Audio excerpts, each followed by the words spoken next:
6:45 in Winnipeg, with or without the wind. I call this meeting to order.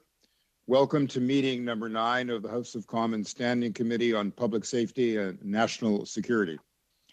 Today's meeting is taking place in a hybrid format pursuant to the House Order of November 25th, 2021. Members are attending in person in the room and remotely using the Zoom application.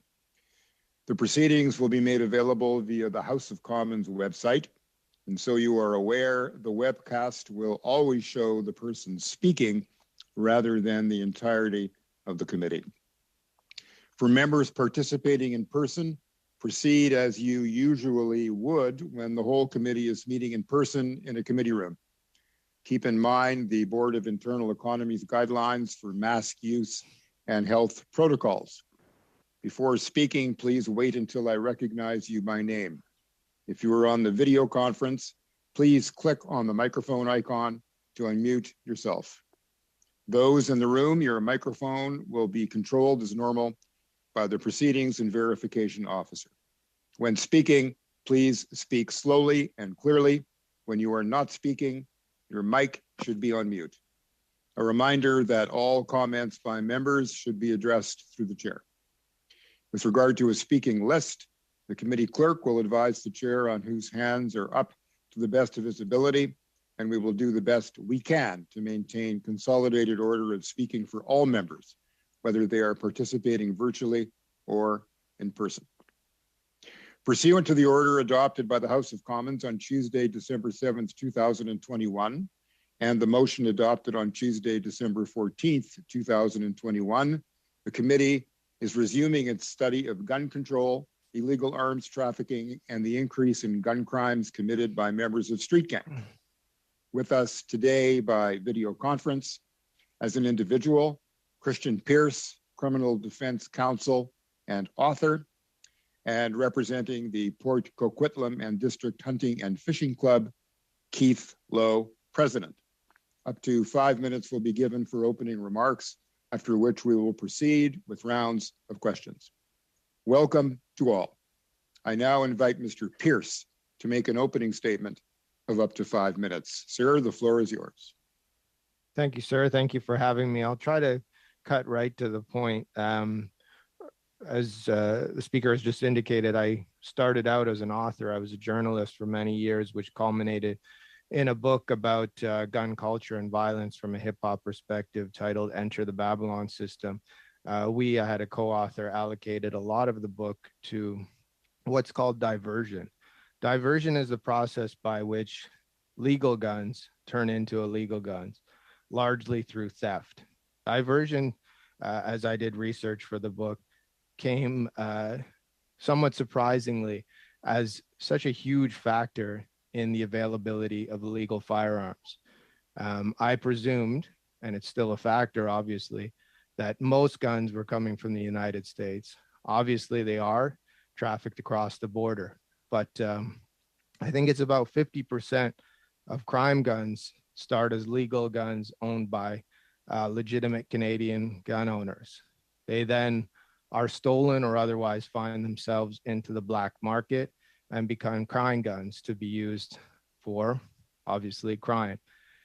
As a criminal defense lawyer, I've seen that problem manifest repeatedly over the 11 years that I've been practicing. I tend to think that I'm going to see when the guns found in my clients' hands or at crime scenes are going to be traced back to the US. But what I see most of the time is that those guns come from legitimate Canadian gun owners. So my view of the situation is the one way that Parliament can really address gun availability, because that's the easier side of the gun crime problem, is through a complete ban on handguns. Handguns are implicated in the crime gun problem in Toronto 95% and up of the time. There is simply no legitimate arguable reason that I have heard in researching the book, thinking about this issue over time, that justifies the possession of handguns merely for sport purposes, for collection purposes, when the downside risk is that those guns fall into the hands of criminals and end up being used to create the kind of carnage that we see on Toronto streets and in other cities around the country. It's an unfortunate reality, but diversion is an extremely significant issue. And the only way to address it is by cutting out the availability on the legal side, whether it's theft from production facilities, as we saw at Para Ordnance many years ago, or theft of trucks, as we saw just a few days ago in Peterborough. Fortunately, those guns were recovered, or primarily theft from legitimate gun owners who keep safes, stocks of firearms, and those become targets for B&Es to be stolen and to be turned over to criminals at elevated prices to be used in all sorts of crime.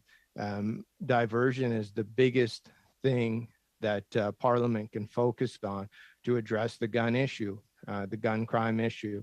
And again, the way you address that issue is by following up the assault rifle ban with a handgun ban. There's simply no reason that I can think of that would justify possession of handguns on the scale that we have in Canada by legitimate gun owners, when again, the risk to our society is theft of those guns to be used in crime. And it's a big problem. And I see it every day as a criminal defense lawyer.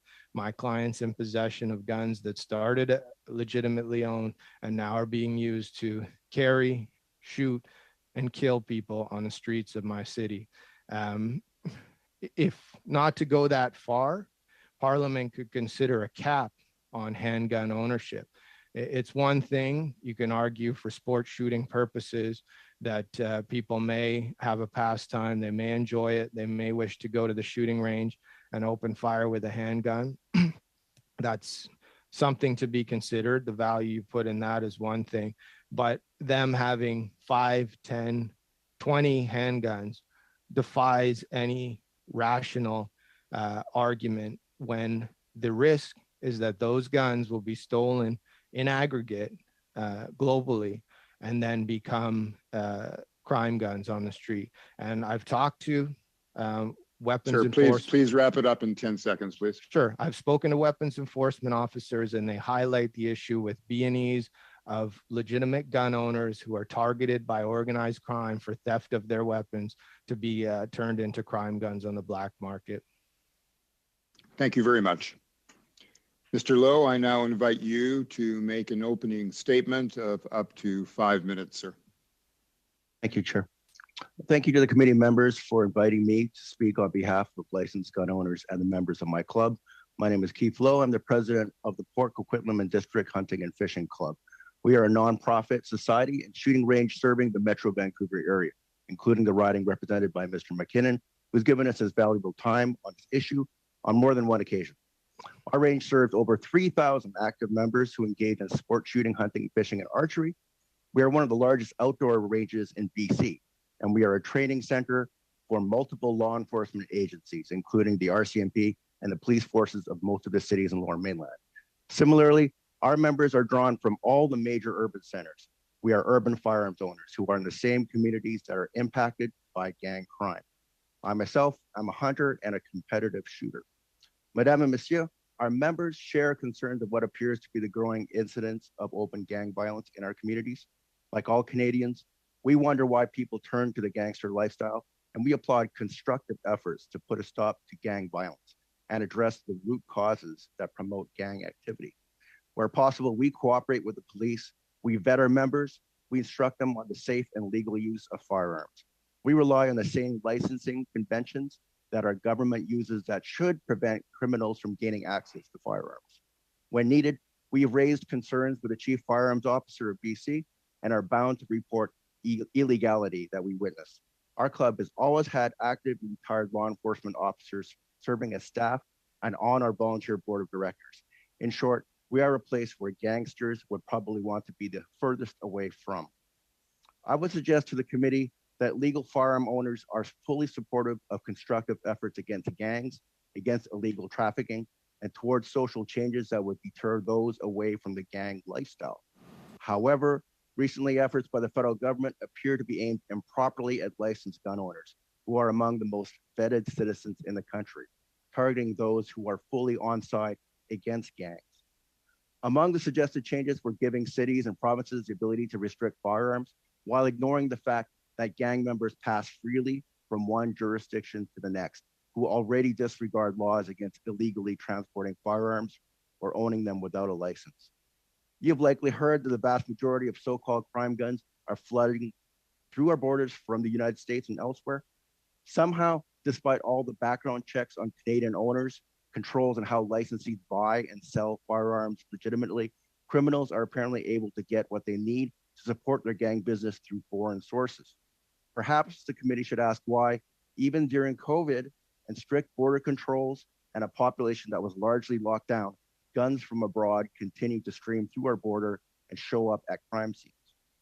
In the case of straw purchasing, the public should know that for anyone desperate enough to use their license to traffic in firearms, that the government already has all the details needed to prosecute them. Indeed, in the case of restricted firearms, which includes handguns, the government has to approve every purchase. So then, if the problem is domestic trafficking, if that was an issue, shouldn't we ask instead if the police have the resources to pursue investigations? Finally, a gun buyback of legal firearms that were used safely and legally for sporting and hunting, such as by our members, punishes those who already have to pass screening, who already have to abide by laws against improper usage. It is not clear what evidence the government has had to prove that this will impact gangsters who, if they choose to, could smuggle those guns in or have them manufactured. The fact is, gangsters are not using the $3,000 competition rifles that our members may lose in a buyback. All that will be accomplished is that our sport will be diminished at the cost of the public purse. A gun buyback that could cost Canadians hundreds of millions of dollars, if not billions, decreasing our wealth while our systems are already straining. I asked the committee to think about how the money being proposed for such ideas like the gun buyback could be better used towards stopping the smuggling of illegal firearms, or how regions could use those funds instead to attack the source of urban violence by funding housing for our most vulnerable to help mitigate drug abuse, or to properly fund our courts and policing. How much better would it be if we used our tax-paying dollars towards the strengthening of our borders, putting money toward community programs that steer people away from the gang lifestyle, and providing better access to mental health resources to those at risk?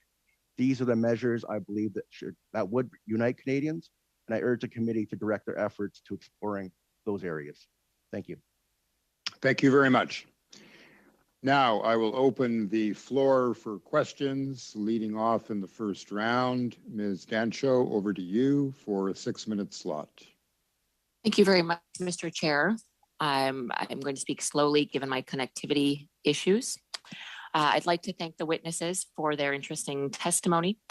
Unfortunately, as the witnesses and all committee members will know, we are dealing with a historic situation in our country. The federal government has just introduced emergency powers, and for that reason, I'm introducing and moving the following motion: that the committee instruct the chair to schedule any meetings required to hear from the Minister of Public Safety, officials, as well as CBSA, the RCMP, the Ontario Provincial Police, and the Ottawa Police Services next week on February 23rd and 24th.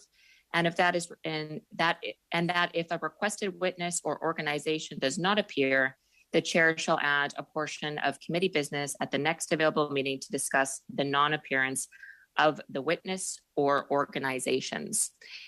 And so, Mr. Clerk, I'm not sure if the translation came through, but I'm very happy to read it in French if required. That's good. It came through.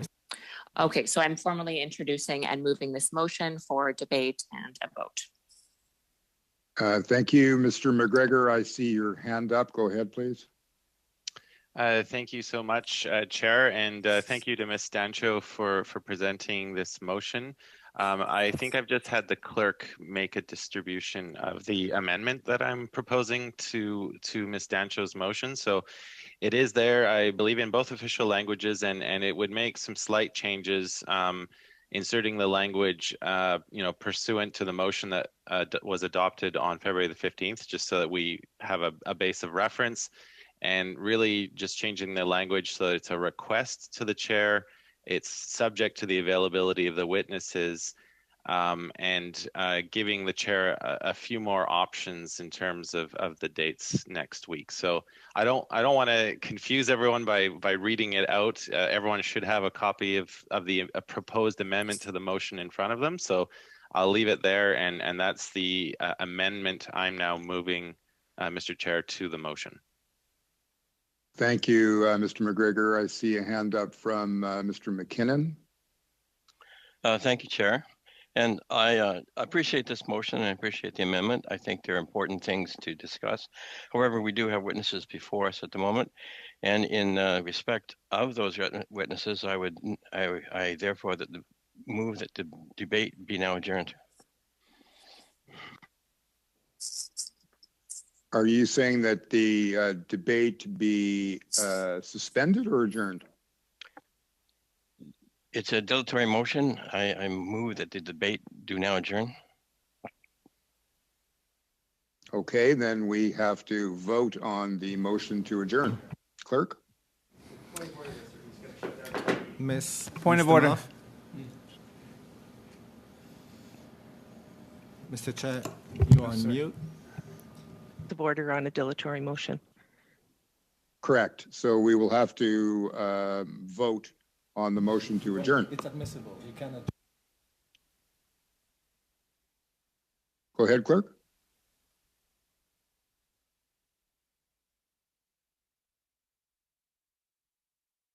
I can't hear the clerk. Can anybody else? Mr. Chair, there's a point of order. Thank you.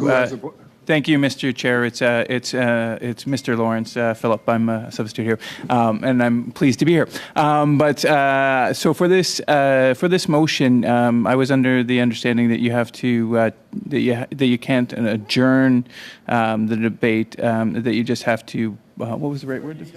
Suspend. So we need clarity on what the motion is. We're not sure. The motion is perfectly clear. The motion is that I move at this time, I move that this debate do now adjourn.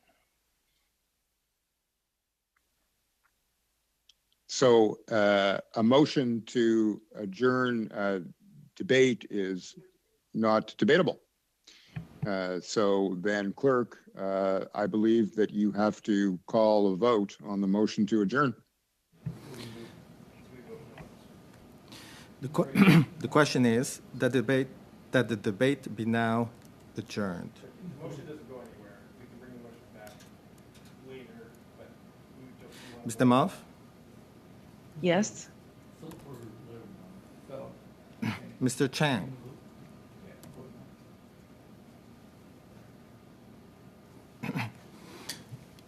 Yes. Mr. McKinnon? Yes. Mr. Zuberi? Yes. Ms. Dancho? No. I was not asked to vote, Mr. Chair. Mr. Nur Mohammed? Yes.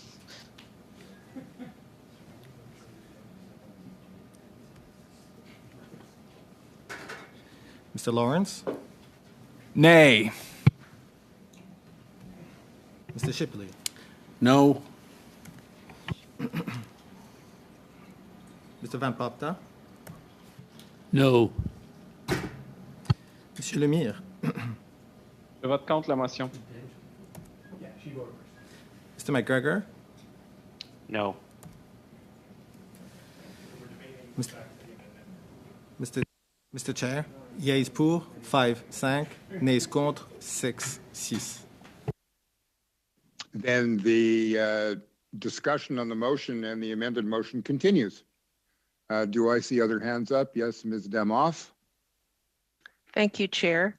I believe right now we have Mr. McGregor's amendment on the floor, and I'd like to amend his amendment that would, I'm assuming everyone has the amendment from Mr. McGregor, so I'm just going to read the changes that would be made. So after the word subject to availability of witnesses, schedule a meeting as opposed to any meetings. Remove the word required. And then after the words Ottawa Police Service, add the words the week of February 21st or as soon as possible thereafter, should any witnesses not be available that week. And then remove the words on either February 22nd or 24th. And I'd just like to speak to that if I could. Changing it to the week of February 21st gives the chair the flexibility to ask these people who are right now in the middle of an emergency to come. So instead of being very specific on the dates, this would recognize that the committee wishes to have these witnesses come during a constituency week, which is not the norm. As we all know, we've already passed a motion to have these witnesses appear, which the Liberals supported. We just didn't support the timing of that. But I think we need to be able to give the chair flexibility. And the reason for adding the words as soon as possible thereafter, should any of these witnesses not be able to appear next week, it would still honor the spirit of the motion that Mr. McGregor put forward, that these witnesses appear as soon as possible. I also think that the just changing it to a meeting is sufficient, and should anyone not be able to appear next week, we would still be able to call them as soon as possible. If you recall, Mr. McGregor's motion, which passed, asked for witnesses to come as soon as possible. I think we all have confidence in our chair that he understands the motion and will fulfill the wishes of this committee. And so I think this just gives him the flexibility and also allows our, all of these folks, the RCMP, the OPP, and the Ottawa Police Service right now, are dealing with an emergency in our country. We have just today started debate on the motion to implement the Emergencies Act. And I think it's extremely important that we build flexibility into this motion, Chair. Thank you. Thank you. Ms. Dancho, I see your hand up. Thank you, Mr. Chair. I appreciate Ms. Demoff's remarks. This is true. It is not usual to have an emergency meeting, but I would say many committees call emergency meetings. And in fact, this committee right here called an emergency meeting. Point of order, Chair. This is not a call for an emergency meeting. If I may continue, Mr. Chair. Go ahead, Ms. Dancho. What I find interesting is the Bloc initiated the study we have now and brought forward committee much earlier than we were going to be meeting because of the serious situation of gun violence in Montreal. Now we have an unprecedented situation where the government has invoked emergency powers that have never been before used. This is a very serious matter. And the Liberal government has argued they need these emergency powers because all existing laws and authority were not enough for them. The purpose of Mr. McGregor's NDP motion for this meeting was to get some answers as to why the existing powers and authorities of this country so failed that we needed to invoke emergency powers. At least that's the argument we're hearing from the Liberal government, to invoke these unprecedented powers. I cannot impress on committee members enough the critical and historic importance of getting these answers. Right now, we are debating this emergency powers in the House of Commons, and it will go round the clock essentially until Monday. That's how critical and important this is. So I would say that it is the motion, the amendment to the amendment that the Ms. Damoff just proposed seems to provide something in line of what they said last on Tuesday, which is to provide what my interpretation is an out that these witnesses don't have to come and answer to the public at the Public Safety Committee of Canada. I think it is critical that those witnesses come next week and answer as we continue to debate this historic and unprecedented power move by the Liberal government. And that is why I'll be voting against Ms. Demoff's amendment.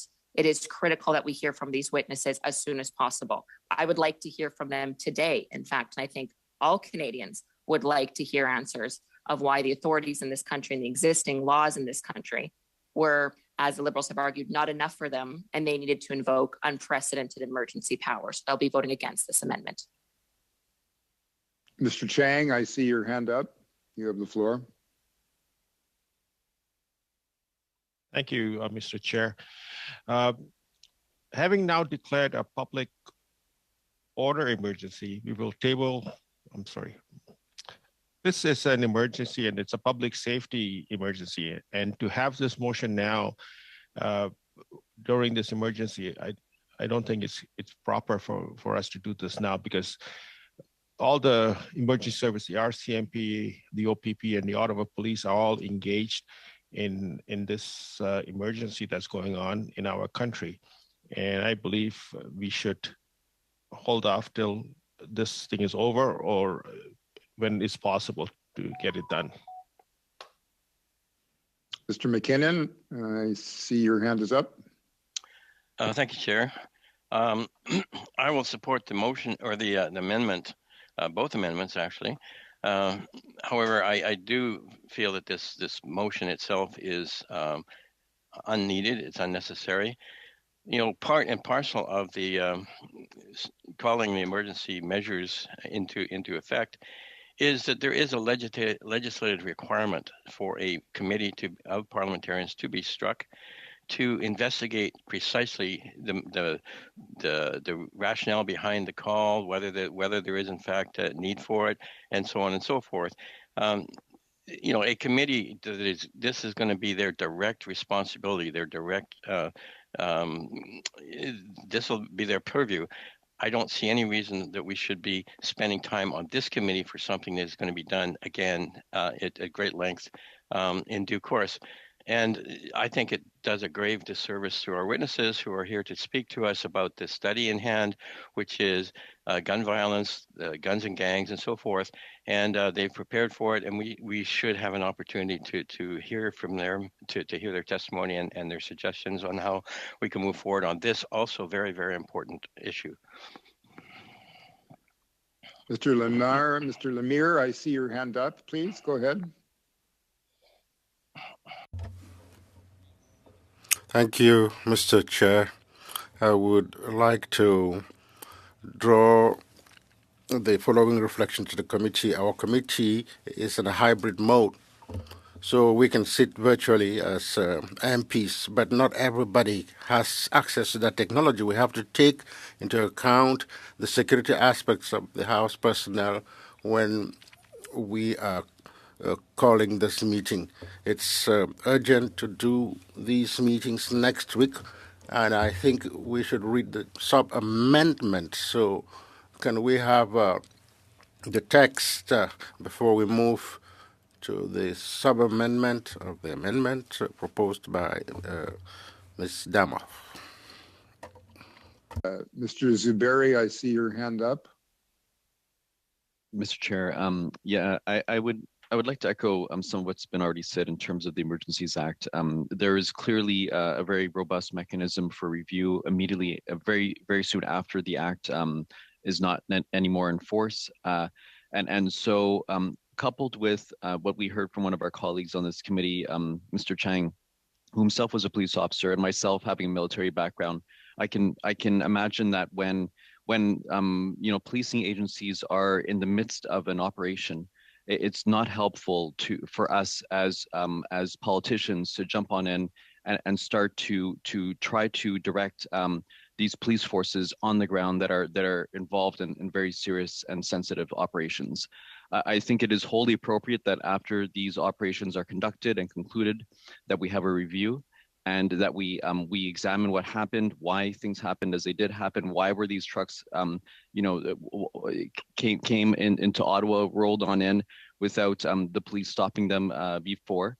Those are very legitimate questions.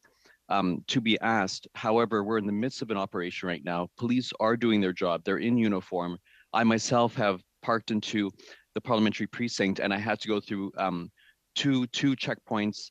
As I walked up the hill, I again was ID'd, and as I entered the West Block, I was ID'd twice again.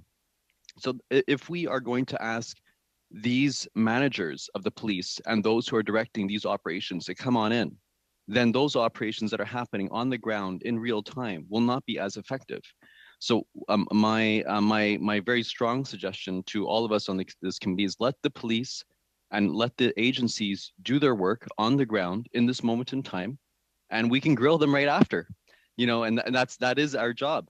But to grill them in the midst of this operation, I would suggest is not helpful and would detract from their effectiveness, would make this more complicated, and would be a harm to what's happening on the ground right now.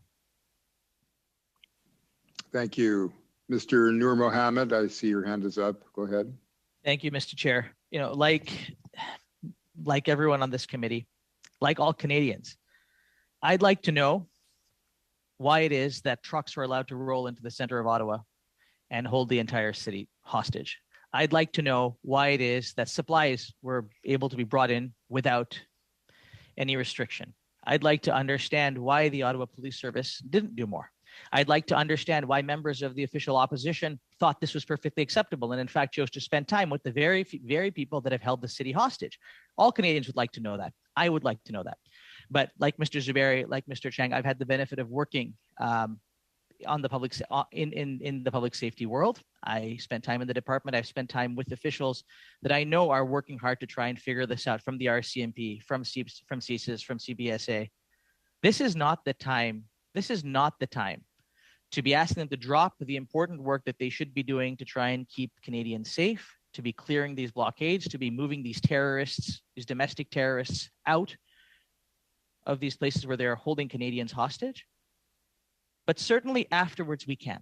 We should be taking all the time, effort, and energy required to listen, to hear, to ask very, very, very difficult questions. And I recognize that there may be folks that don't like the fact that this is somehow characterizing a small group of people that certainly do not reflect the vast majority of truckers in this country, that certainly do not reflect the very good people in this country who don't agree with what is going on in Ottawa. But unfortunately, a small group of miscreants have taken over the entire narrative of peaceful debate in this country and peaceful protest in this country. And we have to ask difficult questions of the police services. That is our job. But the time to do it is not during an active operation. Thank you, Mr. Monsieur le Président. Oui, Yes, I would really want us to reread the amendment. There is confusion. I want to make sure that we agree on what terms we're debating currently. Yes, we will do that certainly before the vote is called. But I think we should ask those who have comments to make now. And then before the vote is called, I will ask the clerk to be very clear on what it is we're voting for. Mr. McGregor, go ahead. Thank you very much, Chair. I guess, I'm going to try and play my role in the committee of making peace between the Liberals and Conservatives here. First of all, while I disagree with the Conservatives on the necessity of the use of the Emergencies Act, I do agree with them that there are questions, serious questions this committee needs answers to regarding the last 2.5 weeks. I don't believe that for officials to use an hour of their time to appear before our committee, especially with Zoom technology, is in any way going to impact the day-to-day ground operations that are going on in Ottawa. They have deputies, they have commanders in the field to take care of that. They are very capable and professional organizations, but I do believe sincerely that, as per the wording of the motion that this committee adopted earlier this week, that we do need to have answers about the coordination of various law enforcement agencies, the intelligence, all of the failures. Let's be clear here. The failures that led to the situation we now find ourselves in, where the Emergencies Act is necessary. So Mr. Chair, I guess I'll end by saying that I am open to supporting the sub amendment to my amendment to Ms. Dancho's motion. But I guess I want some clarification from you, Mr. Chair, or the clerk, as per the original motion. Like when the clerk reads as soon as possible, what does that mean in a technical sense? Because it's my understanding that, you know, the clerk has now been authorized to schedule these meetings. He's probably working to get them done as soon as possible. And therefore, is the debate we're having today, is that a moot point? You know, I just like some clarification from the clerk. Have we had any responses for next week, et cetera? I'll leave it there, Mr. Chair. Okay, colleagues, I'm looking at the time, and it seems as if this debate is going to go on for a few minutes longer, which will take us close to the top of the hour. So if members of the committee agree, I think it might be courteous for me to thank the witnesses in this first hour for their testimony. This is just the way committees can operate. So I think with your concurrence, I think that the witnesses in this first hour should be free to go. Do I have consensus on that point? Point of order, please. Point of order, Mr. McKinnon? Yeah, I would agree with that, except I would invite the chair to invite the witnesses to make a more fulsome submission in writing that they can share with the committee to make up for the fact that they weren't able to testify today.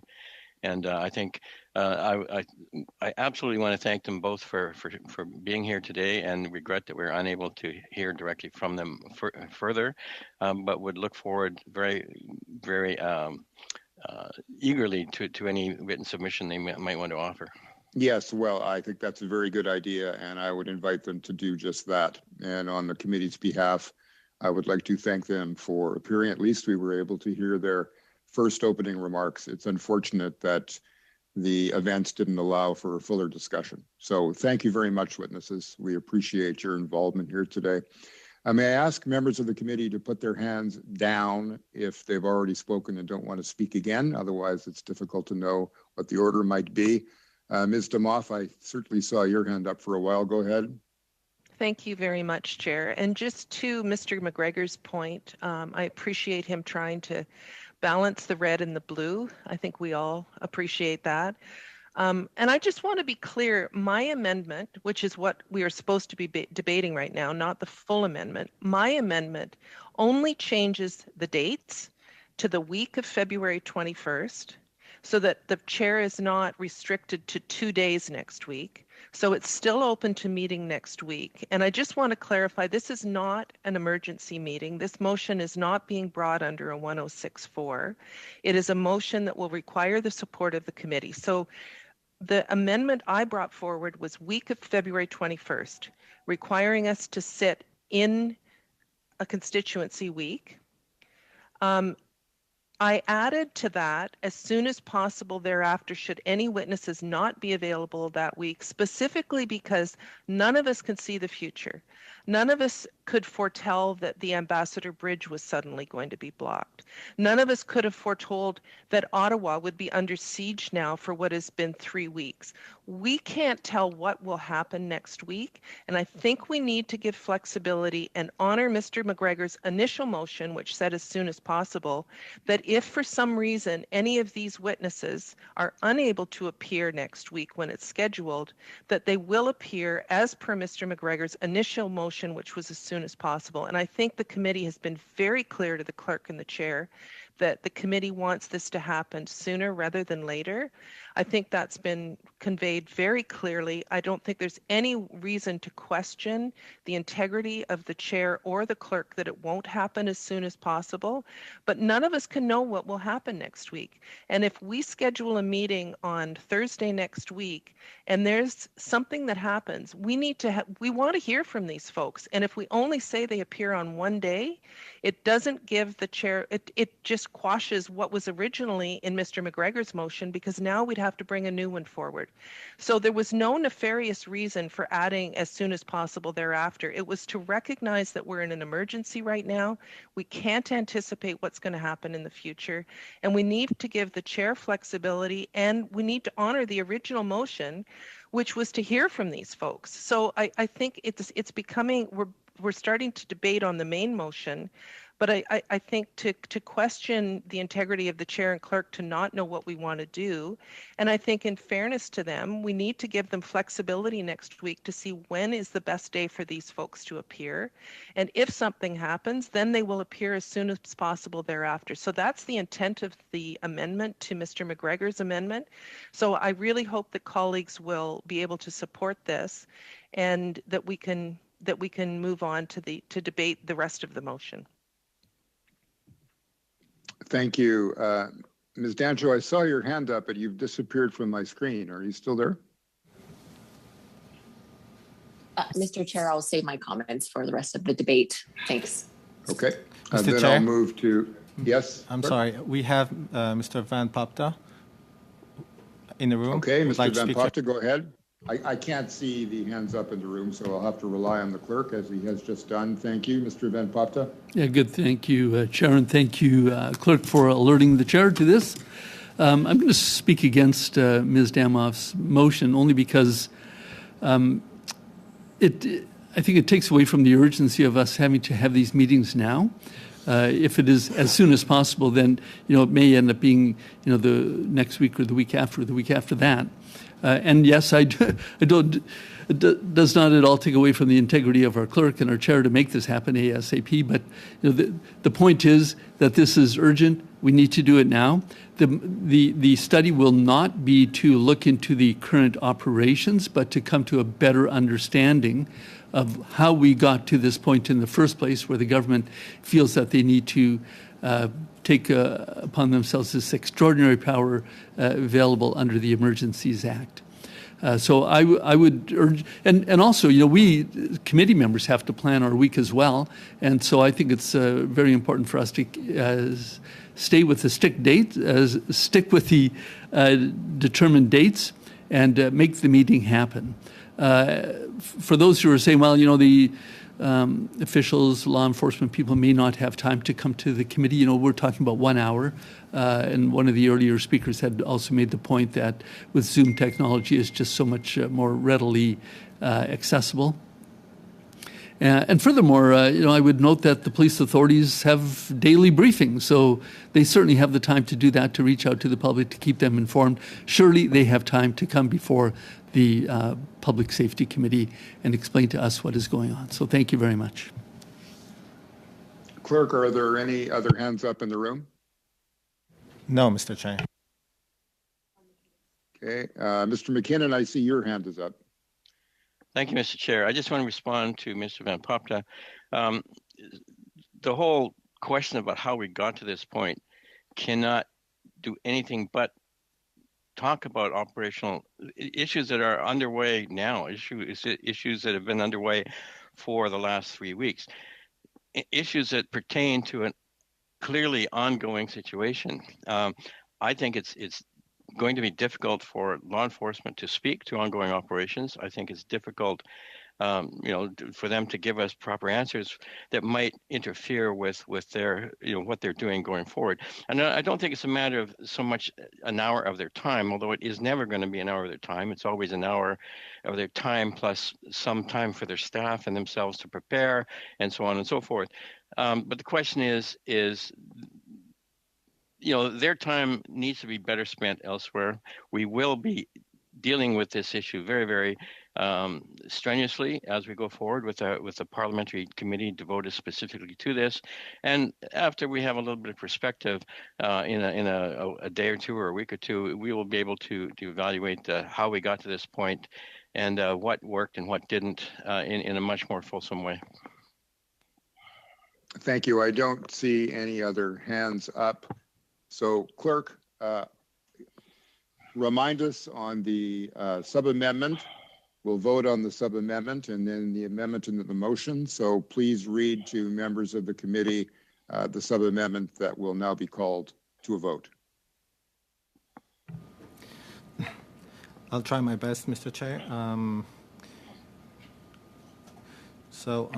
That pursuant to the motion adopted on February 11, 2022, the committee requests the committee requests that the chair, subject to availability of witnesses, schedule a meeting to hear from the Minister of Public Safety, officials, as well as CBSA, the RCMP, the Ontario Provincial Police, and the Ottawa Police Service, the week of February 21st, or as soon as possible thereafter, should any witnesses not be available that week. Okay, so for clarity, this is Ms. Demoff's sub-amendment. That's correct. Point Ms. of Demoff, order, is that good? Go ahead. Ms. Demoff, is that, go ahead. Except, Mr. Clerk, you read the entire motion, which is helpful for clarity, but my amendment is strictly changing the word any to a, removing the word required, and then adding the words the week of February 21st or as soon as possible thereafter should any witnesses not be available that week, and then removing on either February 23rd or 24th. Is that clarity for our Monsieur Lemire? I know you had questions about, through you, Chair. Point of order there. Just on the motion, I was just seeking clarity.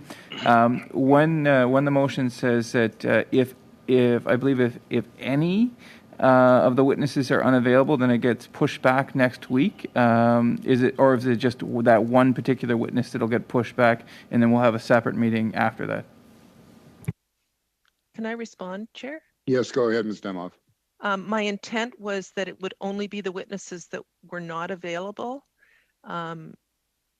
If my conservative friend feels we need to change that, but the intent was that if 4 of the 5 are available, they come next week, and if a 5th is not available, then they come separately. So if you want to change that accordingly, that's fine. No, that's fine. We'll definitely rely on the honor of the member. Okay, so are we ready then to call the question on the sub-amendment? Are members of the committee comfortable that what it is that is in front of them is clear and well understood? Point of information, the motion, the sub-amendment talked about February 11. Was it in actuality February 15?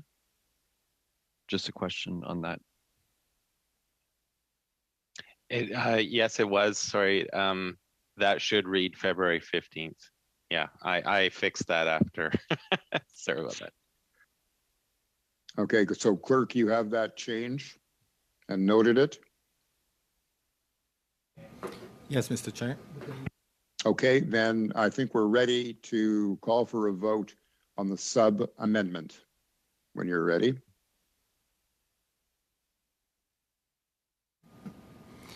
The question is on the sub-amendment moved by Ms. Demoff. Mr. Demoff? Yes. Mr. Chang? Yes. Mr. McKinnon? Yes. Mr. Noor Mohammed? Yes. Mr. Zubairi? Yes. Ms. Dancho? No.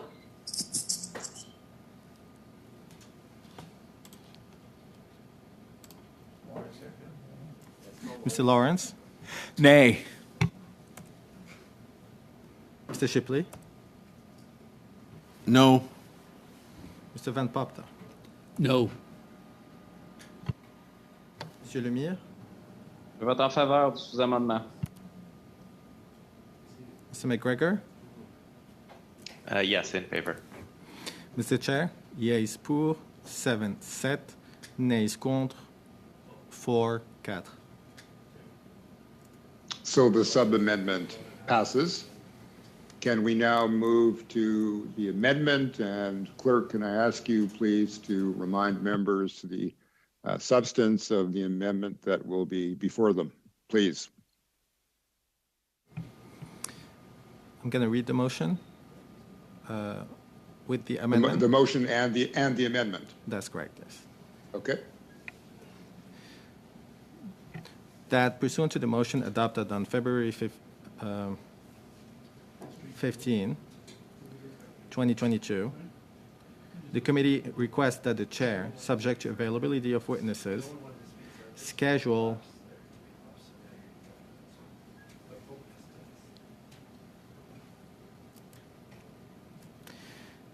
a meeting to hear from the Minister of Public Safety officials, as well as CBSA, the RCMP, the Ontario Provincial Police, and the Ottawa Police Service the week of February 21st, or as soon as possible thereafter, should any witnesses not be available that week. Okay, so we're ready now for the roll call.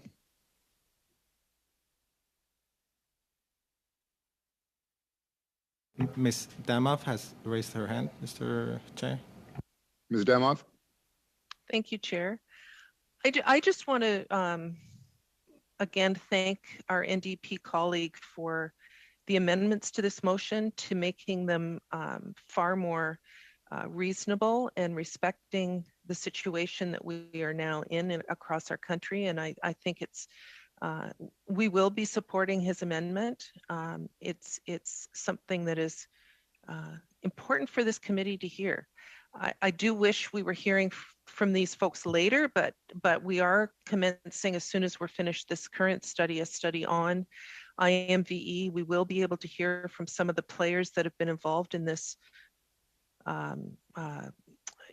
challenge, this attack on our democracy. So I think, you know, it may be that we want to hear from these folks later during our study as to what happened, because we are right now in the midst of an emergency. So we will be supporting the NDP amendment, and I thank my colleague for bringing it forward.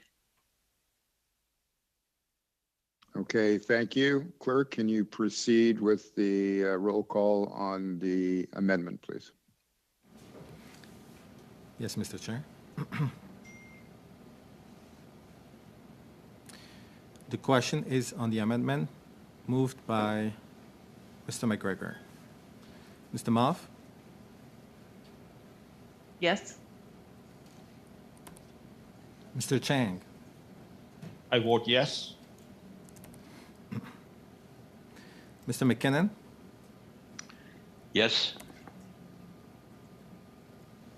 Mr. Nur Mohammed? Yes. Mr. Zubairi? Yes. Ms. Dancho? Yes. Mr. Lawrence? I vote yay. Mr. Shipley? Yes. Mr. Van Popta? Yes. Monsieur Lemire? Vote en faveur de l'amendement.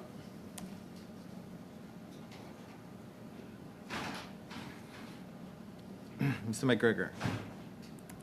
I vote yes. Mr. Chair? Yeas pour 11, 11, nays contre 0, 0. Excellent. So the amendment passes, and I believe there's no necessity for a further vote. Is there, clerk? So a vote on the main motion as amended. A vote on the main motion as amended is what we would do now. Yes, Mr. Carr. We have, but it's already been amended. It's already been amended and voted on unanimously. On the amendment, yes. So we need to go back and vote on the main motion now. As amended. As amended, yes, sir. Right. Okay. Proceed. Ms. Dancho has her hand up. Ms. Dancho, go ahead. Thank you, Mr. Chair. Thank you, Mr. Clerk. I just want to just make it very clear what we are voting on, colleagues. We are voting on a motion that would call the Minister of Public Safety and various police forces in this country to committee The spirit of this motion is that they come as soon as possible. We would like that to be next week. I'm not clear. It seems to be from the sub amendments moved by the Liberal members that they don't find that this situation is urgent, that we could wait. In fact, I think what a Liberal member had said, that this is not helpful. I would say what's not helpful is the Minister of Public Safety and police forces avoiding public scrutiny and accountability of how we got to such a point in our country that emergency powers had to be invoked. And just to be clear to members of this committee, these emergency powers are now freezing the bank accounts of Canadians who donated to the protest. So this is live, this is happening right now, and it is incumbent upon the members of this Public Safety Committee of Canada to hear from the Minister of Public Safety and the police forces in this country as to how we got to this extreme point in our country and in our history. That is the importance of this motion. So that needs to be made extremely clear to those who are watching. And so for that reason, obviously Conservatives will be supporting this motion and look forward to hearing, having the opportunity to scrutinize and hold accountable the Minister of Public Safety for how we got to this point. And the last thing I will say is he has failed to date to make a coherent argument for invoking these emergency powers. So I look forward to hearing him defending his position. Maybe, hopefully for him, he can do a better job than he's done thus far. Thank you, Mr. Chair. Point of information. I'd just like to, if possible, know what we're voting and discussing, debating. There's been a lot kind of thrown out. So if we can just have that. The main motion as amended. Could that be read out to us? When I deal with the 5 hands I can see up. And there may be more in the room. Clerk, I'll rely on you for that. Mr. McKinnon? Thank you, Chair. I just want to address Ms. Dancho's assertion that we seem to feel that this is not an important matter. This is a critically important matter. And the very fact that we have a legislative committee that will be set up in the very, very near future to deal with this matter underscores that urgency and importance of this matter. What my personal objection to this motion to dealing this with right now is that there are we also have other important things to deal with, such as the witnesses we were unable to hear from today. And there are places that are much more properly tasked, I think, to deal with these questions, as well as I mentioned before, the ongoing issue of having law enforcement people speak to issues that are essentially ongoing, and they are going to be necessarily constrained with what they say as long as they are live issues. And but certainly I as a Liberal and I believe I speak for my colleagues as well, absolutely underscore that this is an important matter. This is an important thing to hear from these officials, but we just have to hear from them in the proper way. And but I also take exception that the case has not been made for the calling of the invoking of the Emergencies Act. I think the Prime Minister and the Deputy Prime Minister and the Public Safety Minister did so very, very clearly when they announced the measures earlier this week. I think to say otherwise is disingenuous, and I take great exception to it. That the matter is very clear. We will have a legislative mandated committee to deal with this, and I must strenuously object to this meeting, to this motion. Thank you. Ms. Demoff, I see your hand up. Thank you, Chair. And, I just want to say, I think the original motion that was brought to this committee was brought in good faith. I think it was brought because members of this committee wanted to hear from the agencies. I'm quite disappointed the way that our colleagues from the Conservative Party are turning this into a partisan issue. To say that the only place that these folks can appear is at the Public Safety Committee is just factually incorrect. In fact, right now in the House of Commons, there is a debate that is happening on the invocation of the Emergencies Act. There will be a special committee formed that will be reviewing what happens. So to talk about bank accounts being frozen, and we need to get to the bottom of that, quite frankly, that's what's being debated in the House and will be debated for quite some time now. I think members will recall we had FinTrack come at the request of Liberal members of the committee, who provided extremely helpful information, I think, to the government on the gaps that exist in the financial system. I think it's been incredibly important, the measures that were brought in. But, you know, to see the Conservative Party not supporting where we are, I mean, I can't think of to say that we don't treat this as urgent when we have just brought in legislation that will invoke the Emergencies Act, something that hasn't been used since it was created. It's just simply not true that we're not treating it urgently, because obviously we are. And I'm really disappointed in how partisan this has turned. I think it's unfortunate that we're not using our ability on this committee to do some digging, to get to the bottom of where things are. I'm really disappointed. I think the initial motion was brought in good faith, and it's unfortunate that it's been turned into a more partisan debate. And I think it's incumbent on us to respond to some of these allegations, which are simply don't reflect the facts of what our government is doing right now. Thank you, Mr. Chair. Clerk, I don't see hands in the room. Do you?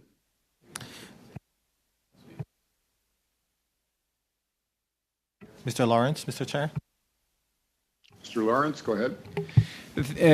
Thank you. Thank you very much. And I am pleased that we will be able to go over and start the conversation, reviewing it. I would, and I'm hoping we can count on the good faith of all members and hopefully the police forces to get in front of us as soon as possible. And it's not because of anything that I want individually, but I'm always mindful of who we are and who we represent.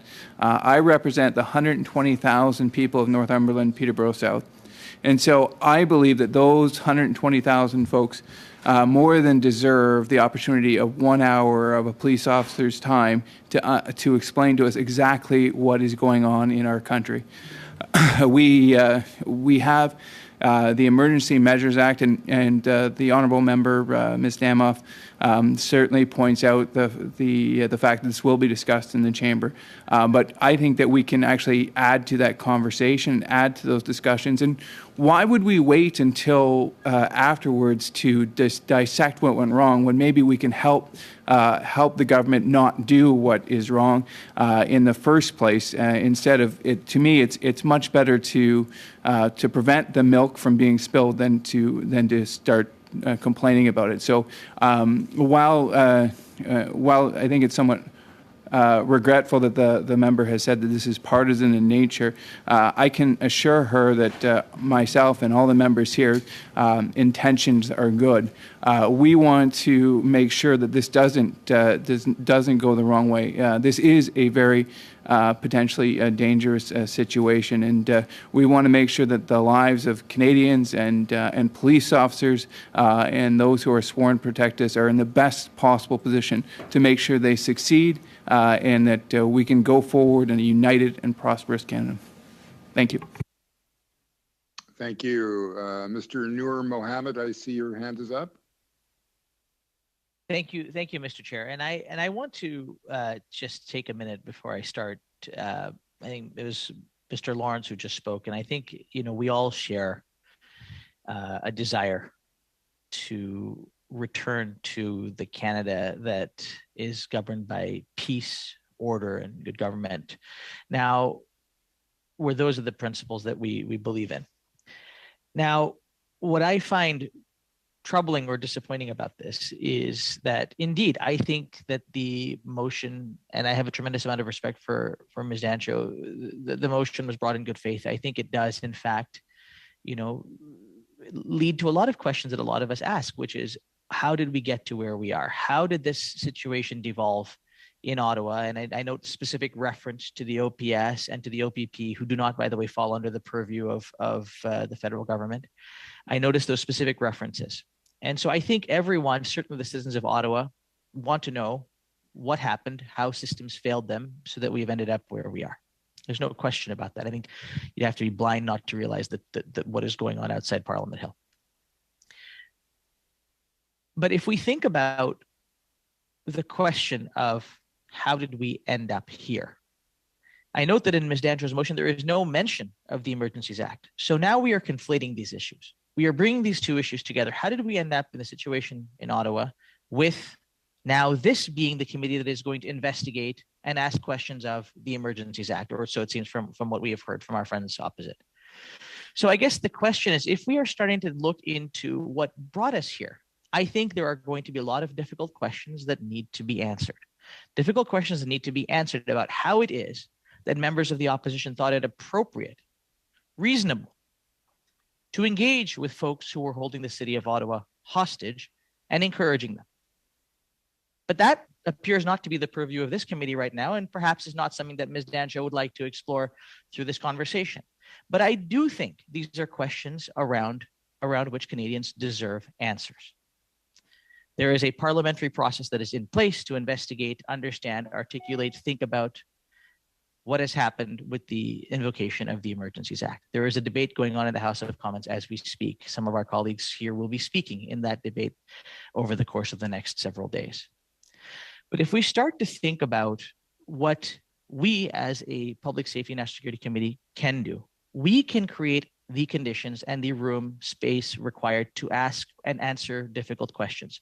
If we think that in a public setting, officials from the police service are going to come and speak to us and provide us privileged information that they would not provide to the public in their public briefings during an ongoing operation, we are either sadly mistaken or incredibly naive.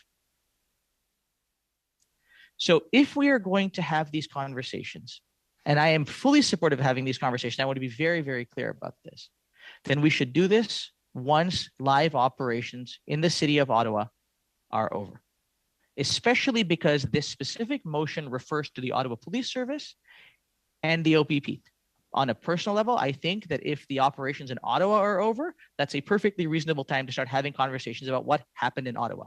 But let's be clear, if this conversation is about what is happening in Ottawa, then let's limit it to that. Let's be clear about that. Let's not make it something that it isn't.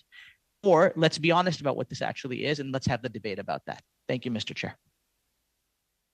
Thank you. Mr. Zuberi, I see your hand up. Sure, and I'd like to just add to what's been said, and I appreciate how important it is for all of us to get together and to bring in the witnesses that we want to bring in concerning how and what has been going on in Ottawa, in the streets of Ottawa. I'm also want to know a number of things, like, for example, how a 3%er flag has been allowed to fly in the streets of Ottawa, a listed terror organization. I want to know how that happened. I want to know why that was allowed to happen for 2 days. What I want some answers around that. I want to know, are those individuals, have they been identified? Are their finances going to be, seized? I want to know that. This is not okay. I want to know why an arson was almost started in an Ottawa building, as we can see on Twitter. How is it that the police only found out through Twitter? They said, contact us, direct message us on Twitter so we can investigate this. It took a Twitter post of an active arson video to be posted online for the police to get involved. I want to know how that happened. But I also recognize that right now, police, RCMP, other OPP, all of these agencies are working together right now to make sure that the law and order is restored on Wellington and in the downtown streets of Ottawa. So essentially, just adding that to the record, and we want these answers, but we do have to allow these authorities to do their job and then bring them in after that happens to ask these questions. Thank you. Clerk, are there any hands up in the room? No, Mr. Chair. Thank you. Mr. McKinnon, is that an old hand or a new hand you have up? Well, it is certainly an old hand, but it's also an old hand in this context. So. Okay. Then, Mr. Chang, I think I see a new hand with your name on it, so go ahead. Thank you, Mr. Chair. I just wanted to bring up the point that as a former police officer, being in the policing role for 28 years, I have been in operations like this in regards to protesters. And I was also part of the public order unit for many years, where I stood on the front line in situations like these. And I have firsthand experience when there's an operations going on, there's an incident command officer that takes charge of the whole thing. And their job is to work that incident at that point. And they are so preoccupied with the safety of the citizens and safety of the officers that are in the front line, that to be able to come out and discuss matter of urgency, emergencies that are going on currently it's very highly unlikely. And for an operation that's going on and what they plan to do in terms of the operation, I don't think they would be discussing it in public, because it is a safety for the officers, safety for the citizen, for them to speak about something that they plan to do in future or what's going to happen, the next step that they're going to do. And it'll be highly unlikely we'll get the full answer that as a committee that we're looking for in terms of what's happening on the ground. And my humble opinion is that we should, hopefully we can extend it, but if you want to bring them in next week, we will not get the full answer that we are looking for in terms of that. So that's my opinion on this. Thank you. Thank you. I don't see any hands up, and if you don't see any hands up in the room, clerk, then we can proceed to the vote on the motion as amended.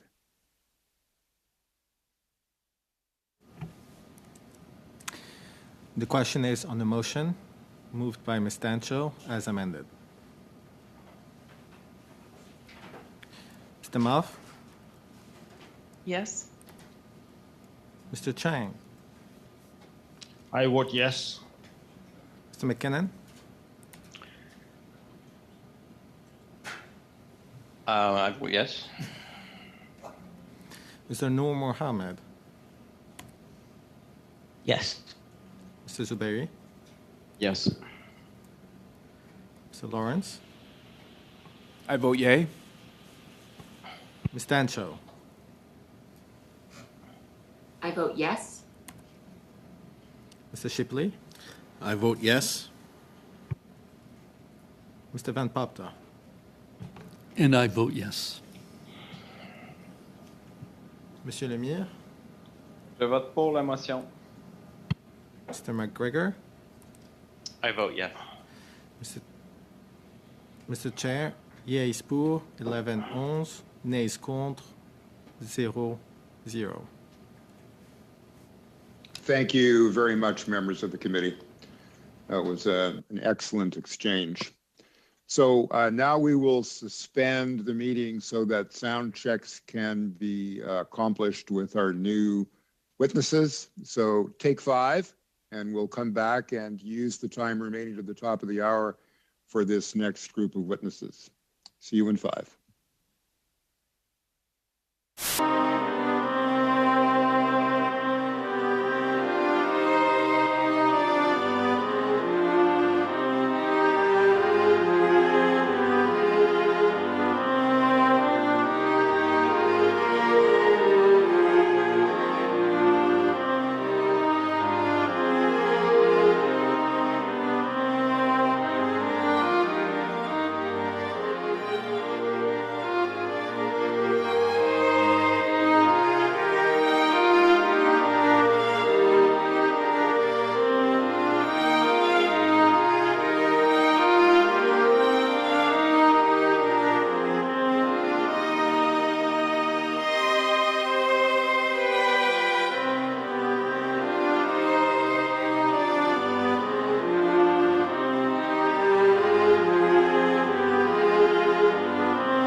Second hour by video conference, Mr. David Bertrand, Chief Inspector, Service d'Enquête Criminelle from the Service de Police de la Ville de Montréal, and from Wolverine Supplies, Matthew Hipwell, President.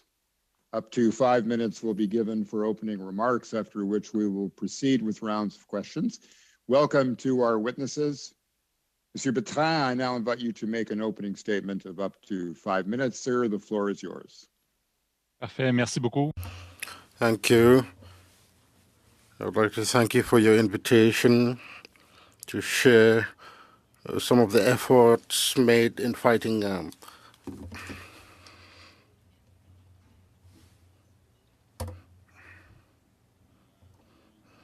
the translation issue, please. I guess that's the sign of the beauty of our country, eh, Ms. Damon? I know. My apologies to the witnesses. Just normally the French is muted when the translation happens. Yeah. So clerk, let me know when that's been sorted out, please.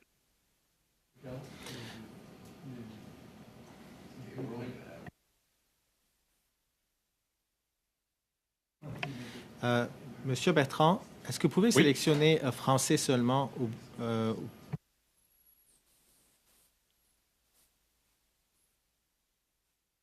Oui, c'est fait.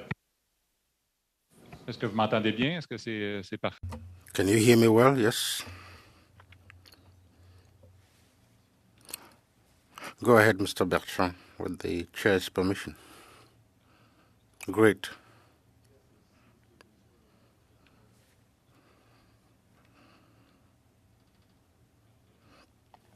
Thank you for this invitation to share with you some of the efforts made in fighting violence. Montreal is a significant city in Canada, and it's often compared to other major North American cities such as Toronto. For some years, specifically over the past... sorry, could somebody ask Mr. Bertrand to speak a little slower? We don't have benefit of his text. So, yes. Yes. Okay, sorry. So they're requesting you, please, to slow down. No one's going to give you a ticket, but please slow down. Sorry about that. Sorry about that.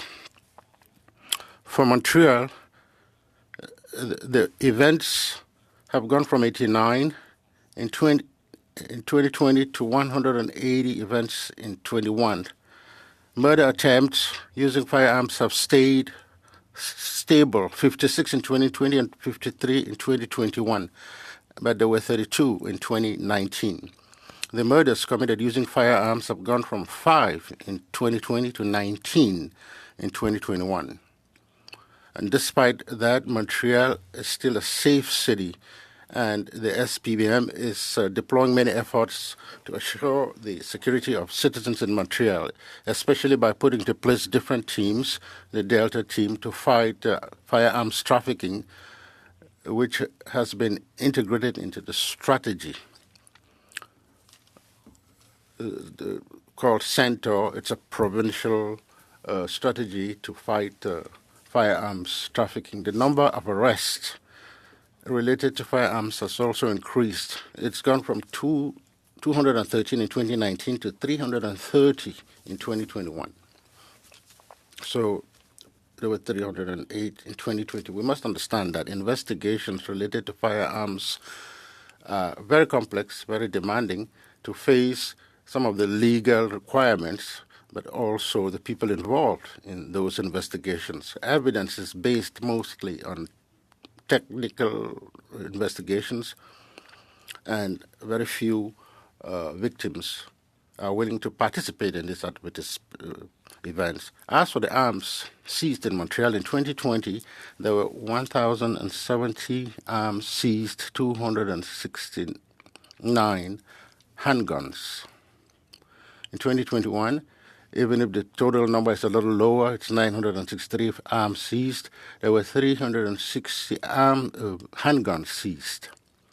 So it's this high number that draws our attention, because these are the types of firearms often used in perpetrating violence. So it's an increase in 34% in the use of these types of firearms. Now, several conclusions have been drawn.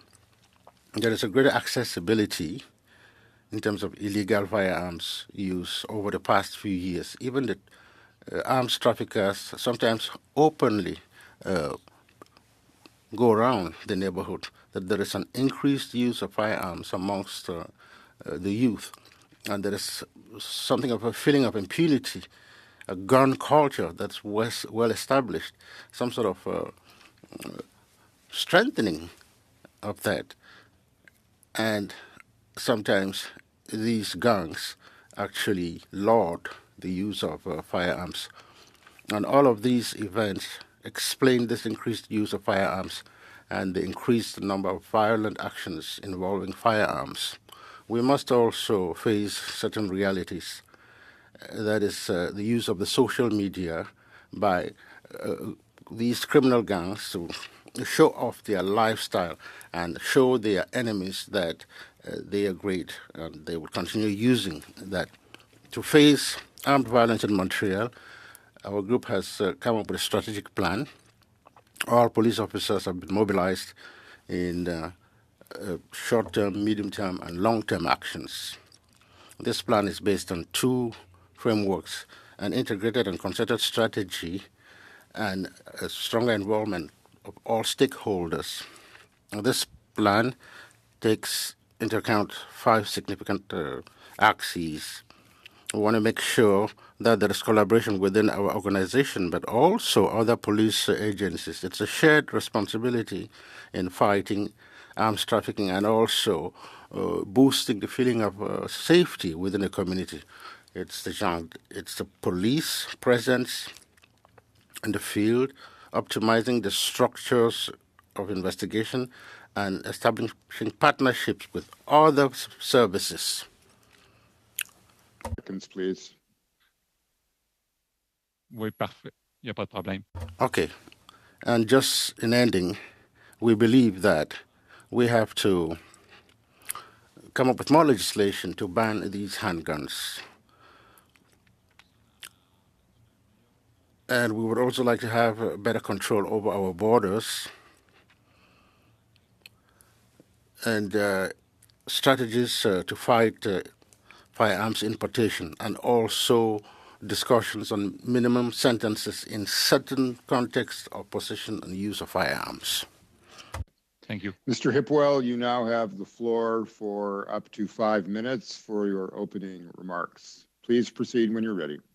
Good morning, and thank you for the opportunity to speak this morning. My name is Matt Hipwell, and I grew up in the firearms industry and the lifestyle in rural Manitoba. As a youth, I was involved with various shooting sports. I was a member of Team Manitoba in the Canada Winter Games for the sport of biathlon. Spent a short stint in the Canadian Armed Forces Reserves prior to joining the RCMP. I spent nearly 17 years in the RCMP, posted throughout Manitoba, and during that time was frontline policing, plainclothes drug enforcement, firearms training and use of force, and 8 years with our emergency response team. So I feel I have a very diverse background in this part, this sector, whether it being from on the civilian side to the law enforcement side. After leaving the RCMP, I've joined the family business Wolverine Supplies, and have subsequently took an early retirement to move into the firearms industry, which supports and provides firearms to sports shooters, hunters, recreation, law enforcement, and military across the country.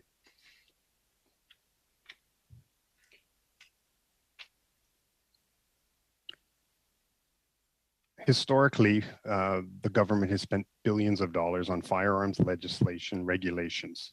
However, in my opinion, we failed to get to the root cause. Mr. Bertrand's touched on a few of those, with border being one of them. We need to get to the root cause of the problem. When we want to solve a problem, or we want to build, or the analogy of building a house, we don't start with the roof and build down. We start with a strong foundation. I believe that this is where we are lacking. We need to start at the bottom and work our way up. And this involves working with all partners. We often look at the law enforcement community only as that, but there's border services, we have the police, obviously, we have the social services, whether child and family services, and all those different avenues that we need to be speaking with. One partner that often gets overlooked is the industry. Your Canadian firearms industry is wide and diverse, just like our country is. There is a lot of expertise, there's a lot of knowledge across the country there, and this is overlooked when it comes to firearms regulations, licensing, and so forth. We need to involve everyone so we can come up with the best solutions, the common sense solutions that will help make all Canadians lead all Canadians to live a safe lifestyle. Currently, we have firearms regulations before Parliament. One is the Order in Council that prohibited over 1,500 types of firearms. However, as we've just heard, where has that stopped? No, firearms violence has not stopped. It is still continuing. The legislation in place that only affected the legal owners and the legal firearms that the government knows where they are at. We need to, like I said, we need to get to a strategy that gets to the root. We need to look at the rationale and we need to be consistent along that. Also, as just spoken on, we have legislation introduced that reduces sentences for violent offenses. For example, under Bill C-5, some of the proposals are reducing mandatory minimum sentences, using the firearm or imitation of a firearm, possession of a firearm knowing it's unauthorized, possession of a weapon obtained by a crime, and one that leads back to our borders is importing or exporting, knowing it's unauthorized. If we're reducing these mandatories, where are we are failing to hold people and individuals accountable for their actions. We need to get that accountability back and hold people accountable.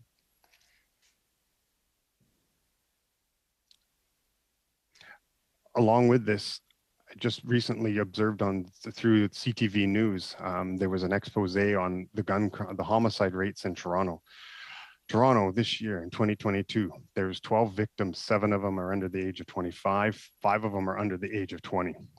Out of those charged, 17 people, 14 under the age of 23, 8 under the age of 20. This ties in with your social media and everything else being longer and longer. Thank you. We need to get to the root cause. Some of the legislation that's in place has been in place for years and has failed to reduce the gun violence as it was originally intended. Thank you very much. You've got 5 seconds to give us your most important last thought. Most important thought, thank you, is, Mr. Chair, is to get to the root cause and to work together to have common sense regulations that can be enforced and keep Canadians safe. Thank you very much. Colleagues, I'm looking at the clock. We're 20 minutes until the end of the session. I think what makes sense is that we should go one round. And if we go one round with a full 6 minutes of each, we'll be over by just a few minutes. So that seems to make sense. Yep. Consensus from the committee? Point of order, Mr. Chair. Yes, point of order.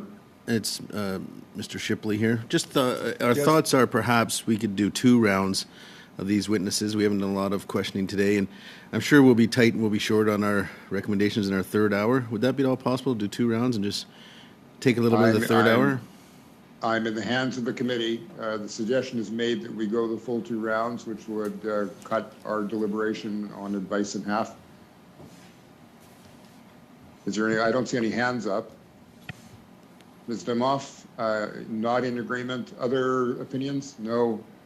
We don't have an agreement. So we'll take it through 1 round and then suspend briefly and move into the 3rd hour. So Ms. Dancho, Mr. go Chair. ahead with, yes? I'm sorry, it's Mr. Shipley. Oh, was it Mr. Shipley? There's been a change? Okay, Mr. Shipley, it's all yours. Go ahead. Thank you, Full Chair. 6 minutes. Yeah. Oh, sorry, Chair. Thank you, Chair, and thank you to the witnesses for being here today. I'll start off with Mr. Hipwell. Mr. Hipwell, this committee heard from Solomon Friedman, the foremost legal scholar and lawyer on firearms and firearms legislation, just this past February 10th, that Canada needs a, quote, top-to-bottom rethink of how we classify firearms. That we need 2 things in this classification system. A, one that is evidence-based, and B, that is based upon function, not appearance. Do you agree with Mr. Friedman's assessment? Yes. If we use opinions, you can't defend an opinion. It needs to be factual, common sense, just as described by Mr. Friedman. Thank you for that. Further to that then, based on that, do you think the Liberal government's classification of assault guns is accurate?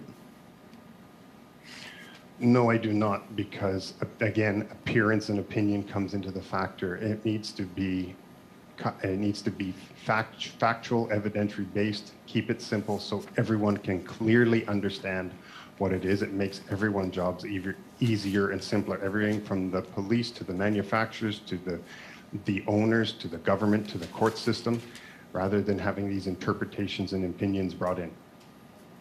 Mr. Hippo, you have quite an extensive knowledge of firearms. In your opinion, How easy is it for a criminal to modify a firearm if they were to illegally obtain one? That depends on many factors. That depends on what the firearm is, that individual's knowledge, their tools they have at their hand. As society changes and the availability of technology through internet and just simple Google searches makes some people become gunsmiths by Google, much as you hear of doctors by Google today. Maybe I'll be a little clearer on that. And excuse me, I'm not a gun owner, so I do not profess to be an expert in this whatsoever. That's why we're here to try and learn. So following up on that last question, we have heard a narrative that legally obtained high-capacity magazines are an issue in Canada. Could you tell me how easy it is for a criminal to modify magazines to make them high capacity? Well, just to preempt that, high-capacity magazines were banned back in 1993. And that was one of the points in that CTV news broadcast, that high-capacity magazines are still readily available. Getting back to modification it all depends on how that magazine was modified as to the ease, and then obviously that is a criminal offense in itself for those parties. It can be done easy, some cannot, much like many other tasks. Thank you, Mr. Hipwell. I'll now switch over to Chief Inspector Bertrand. Mr. Bertrand, I would first like to thank you for your service. My question is, how many of the smuggled firearms that you find in Montreal are smuggled across the U.S. border versus domestically sourced?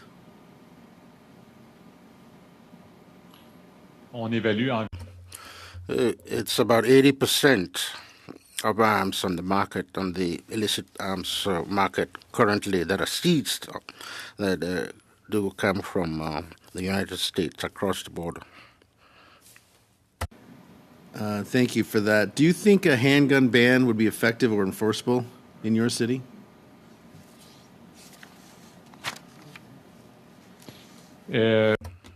Yes, we do think that's the orientation. We want to prohibit the weapons that are used the most. So this is based on the intelligence we get. Currently, the arms that are used to commit crimes are mostly handguns. So these are the calibers that would be targeted in the next ban. Remaining time over to Mr. Lawrence.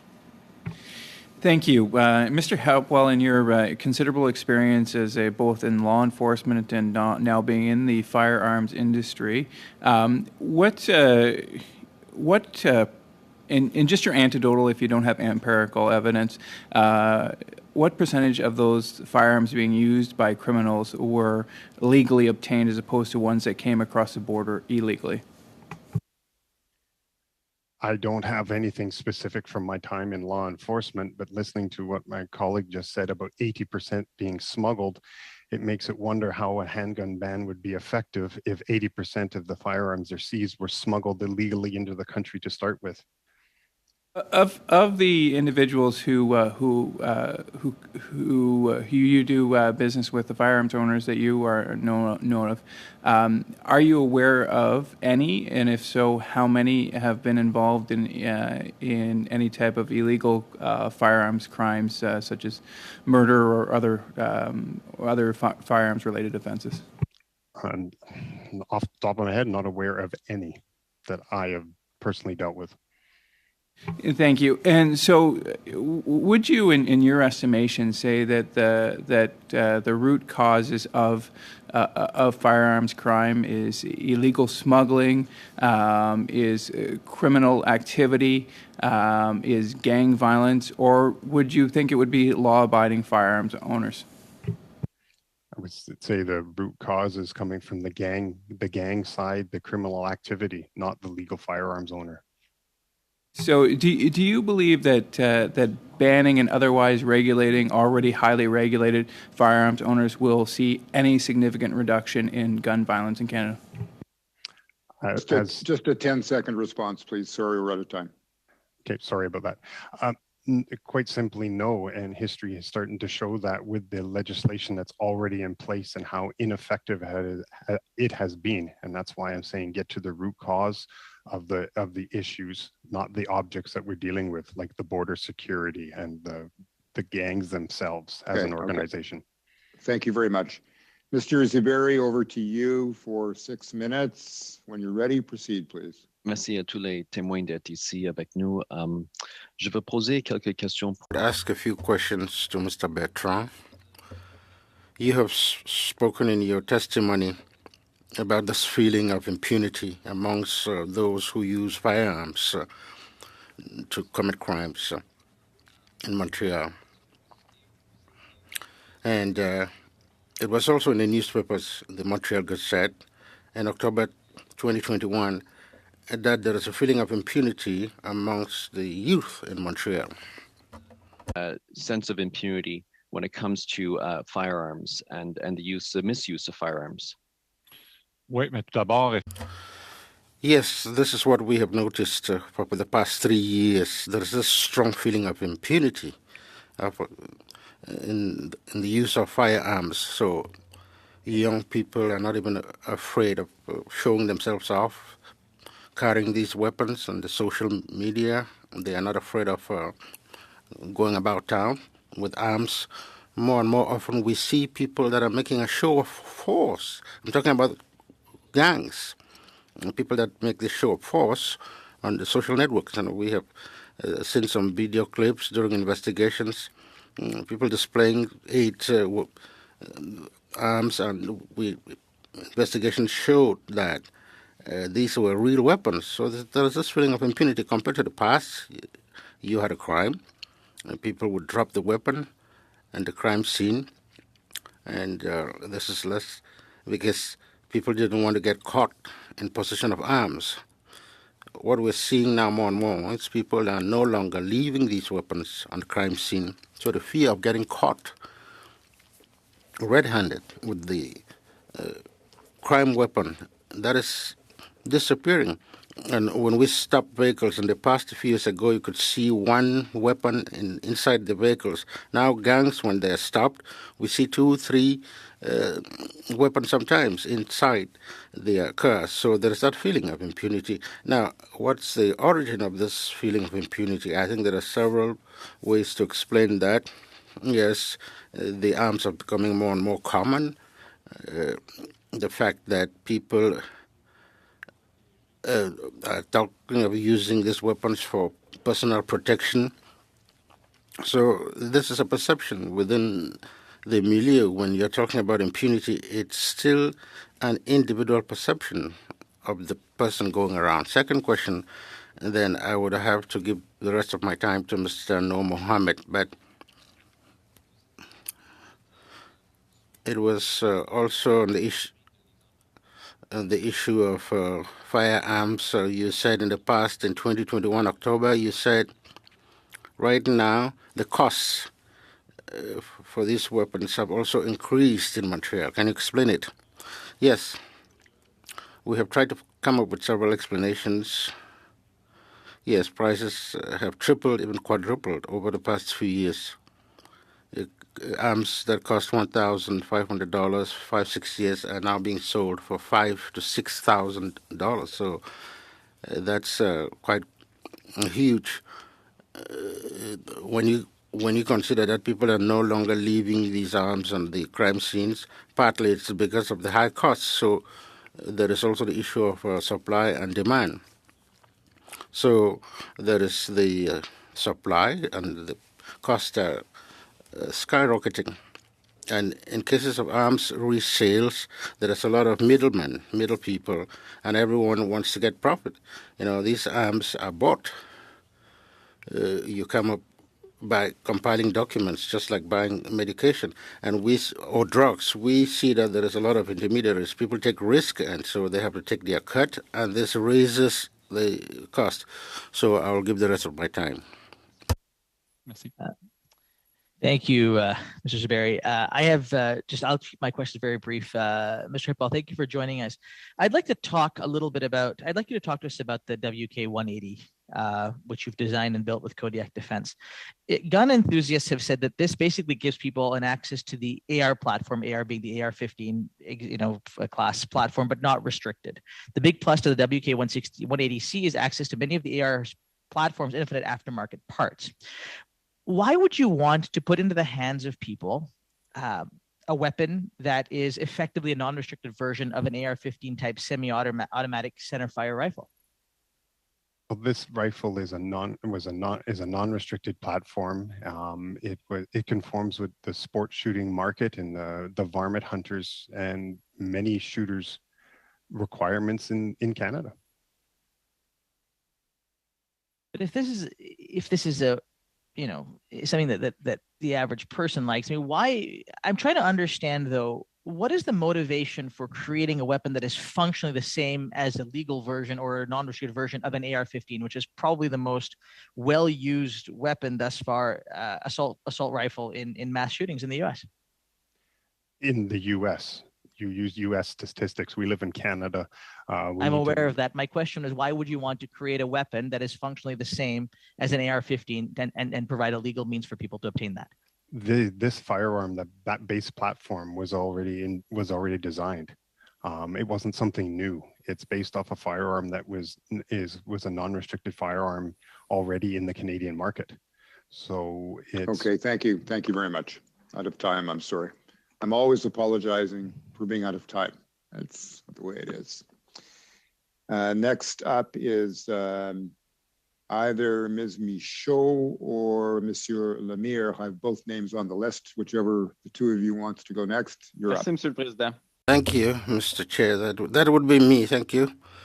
My question is for Mr. Bertrand. First of all, thank you for your testimony and the SPVM for the work they're doing on a daily basis. I have worked in the Mercier, Maisonneuve area. I've been a resident in Montreal for 13 years. I can only congratulate you, especially in the current situation. There are three demands from the federal government in the current situation: either legislate to ban handguns, better control over the borders, and better investigations in terms of importation, and putting forward the issue of minimum sentences for those caught using illicit firearms. Is that the case? Yes. So, as far as reports, I would like to hear what you have to say on the collaboration with the other police services. As Chief Inspector of SPVM, do you think collaboration, communication with different police agencies, the Canadian Border Services Agency, the RCMP, is that enough to fight arms trafficking? Right now, I can say we have excellent collaboration, the daily discussions. I have members of the SPVM that work on integrated teams involving Sûreté du Québec, RCMP, the CBSA. Yes, we have great communication. We have come up with forums to exchange information. So all team leaders in investigations discuss their files and exchange expertise, investigative experience on the field, and this is done on a daily basis.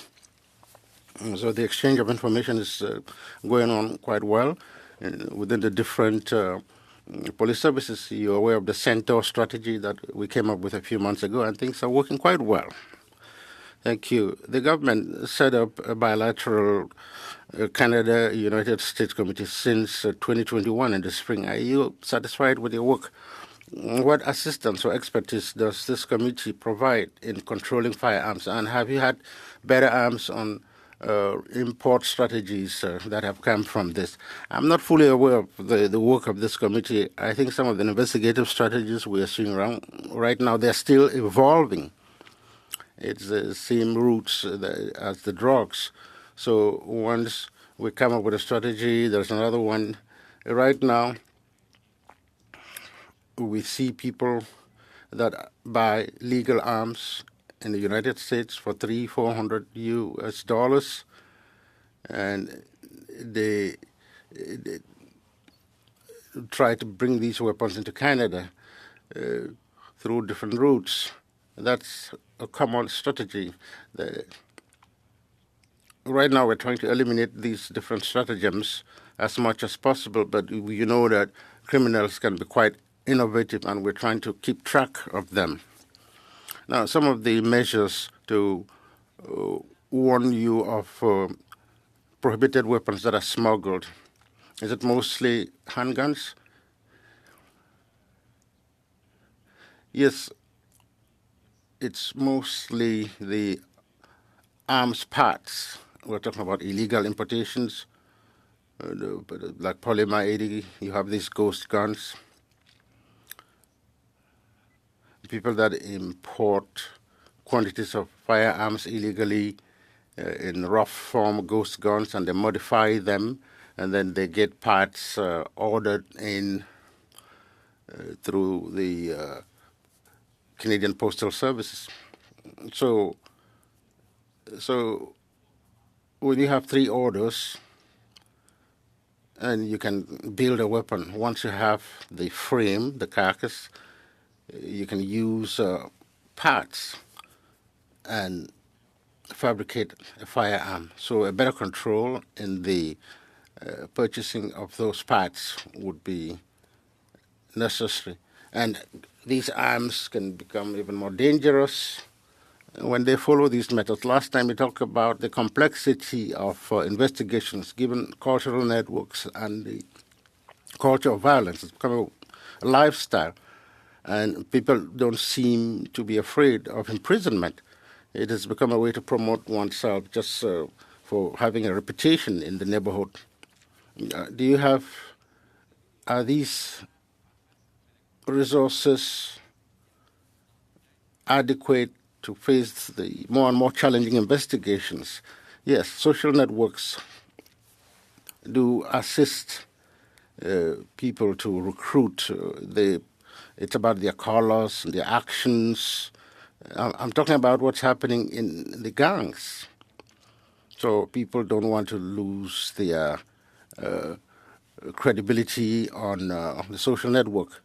So any group attacking another has to seek revenge to maintain their rep in the social networks. It's a recruitment tool, I believe. They pay tribute to deceased members that are in prison, to show up their colors, to boost their credibility. Yes, it's become the new battlefield on the social networks. Unfortunately, do we have enough resources to face this? Yes, we're constantly monitoring what's happening in the social media. I can't say we fully control what's happening in these networks, but yes, we have people that are on the lookout and coming up with information about these criminals that are showing themselves off. So once we see firearms, we have the complex investigations to carry out. We have to show a place, a moment, and the fact that what arms were used. Thank you. The last set of questions on this round. Et pour la dernière. You have 6 minutes whenever you're ready. Thank you very much, Mr. Chair. Mr. Hipwell, maybe I'll start with you. As you're very well aware, under Canadian firearms law, people are allowed to possess a large capacity magazine that has been permanently altered. And I know that the Public Safety Minister's mandate letter sort of follows that, requiring a permanent alteration of long gun magazines so they could never hold more than 5 rounds. I guess, it may be difficult for police officers from external visual inspection to determine whether a large capacity magazine has been permanently altered. And since it is illegal to hold more than 5 rounds, I mean, wouldn't it make sense from a policy perspective just to ban large capacity magazines outright so that there is never any question when law enforcement officers are involved in a tense situation? I think on the subject of high capacity magazines, they were prohibited back in 1993. That's when the magazine capacity limits were brought into legislation. So they are prohibited. They have been since 1993. No, I understand that, but I'm talking about like there's a requirement that they're permanently altered so they Correct. can never hold more than 5 rounds. But Correct. What I'm saying is there might be some difficulty in determining whether such a magazine has been altered or not. So it may raise questions like, am I actually dealing with someone who's got 5 rounds or 30 rounds? Because, that's going to make a huge difference in how a tense situation could resolve itself. It can be a factor, absolutely, in dealing with a situation. But how I'm trying to answer your question on how if they're already at 5 rounds, so what are you saying? Well, just a simple ban on large capacity magazines, even if they've been permanently altered. So there is never a question as to whether it's holding 5 rounds or 30. But that is already in place. No, I understand that, but that may not be visually apparent to a law enforcement official who is confronting a tense situation. Well, I can tell from my past experience as a law enforcement officer, whether it was 1 round, 5 rounds, or 50 rounds, I didn't want to look at any of those. So to say that there's going to be something visual for a law enforcement officer to base his risk assessment on the situation, I don't think that's a very wise option. Okay, yeah, I'm just wondering. I mean, it does make a difference in how many potential victims there could be. I'll move on. Our previous witness in the first hour, we had heard from Mr. Christian Pierce, who's a criminal defense lawyer. He's represented many clients who have been involved in firearms crimes. I know we've had a lot of our conversation on the illegal firearms trade. These are smuggled weapons. They were illegal to begin with. But there is also a very real problem with legal firearms that are illegally diverted. And so I just want to know, criminal organizations in the past have targeted firearms shops, vendors and so on. What more can we be doing to ensure that legal firearms are not being illegally diverted into the hands of criminal organizations? Well, that falls under the licensing side aspects of private individuals, making sure that the licensing processes are in place and that these individuals are fully vetted, and firearms owners get vetted daily. So that is. Are you satisfied that we have enough security measures in place to protect the stock of legal firearms so that they are not as tempting a target to criminal organizations? Yes, there is lots of deterrent in there, but it comes down to the accountability. If we're going to water down offenses and punishments for those who contravene the law, then we're losing part of that. If there's no deterrent and there's no repercussions, there's no accountability, we're losing out on a big part of that. Watering down the offenses and taking away those mandatory minimums for these violent offenses is not helping deter. Sure. Stem the flow. Yeah. Sorry. I will note that there is no evidence showing that mandatory minimums actually decrease crime, and furthermore, there are relevant sections in the criminal code that do allow judges to increase or decrease a sentence based on the severity and aggravating factors. Chief Inspector Bertrand, I'll just move to you. We have had other law enforcement officials talk at great length about the link between the illegal drug trade and the illegal firearms trade. Certainly, Vancouver police have identified how the high profitability of the drug trade in Vancouver has led to an explosion of firearms use amongst gangs. Can you please, in the remaining 45 seconds, inform this committee a little bit more about Montreal's experience in this regard? Effectivement, il y a toujours un lien. Yes, there is always a connection between drug trafficking and arms and firearms trafficking. That's so clear. The more people have money, great quantities of drugs, they need protection. We see that in the theft of drugs. Recently, people want to protect themselves. They don't want to be attacked, so they get firearms. And it's also a means to intimidate others, to protect their territory. So there is always that link. And as I say, it's the same importation routes. So there is always a link between drug trafficking and the possession of firearms. Merci. Thank the Merci. Testimony this morning, very helpful. Your experience and your insights help inform the committee, and on their behalf and on behalf of all parliamentarians, thank you for the work you do, and thank you for sharing your insights with us. Colleagues, we will now suspend the public portion of the meeting and will reconvene to meet in camera. Members, please use the in-camera link that was provided to you. I'll see you in a few minutes. Thank you.